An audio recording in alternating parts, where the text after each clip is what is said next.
Hello everyone, welcome to this video, and in this video I'm going to show you how you can fix if your iPhone camera is only showing a black screen when you open it or it's just stuck on a black screen. Then here's how you can fix this. I have one method for you guys in this video and this should fix it for you.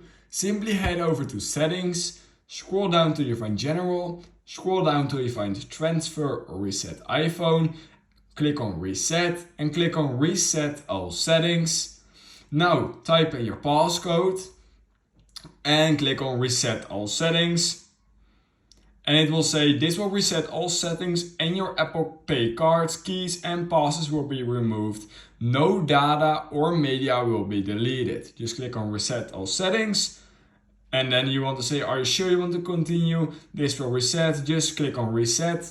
And this will fix the issue for you. This is one of the most common issues on an iPhone with a camera.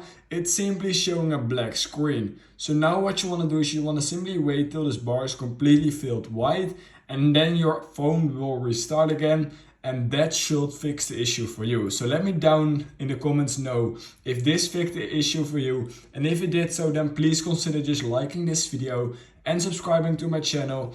And I hope I will see you guys in my next YouTube tutorial video, because my phone will now be reset and this can take a few seconds, but this should fix the issue for you. So yeah, I hope I will see you in my next YouTube tutorial video.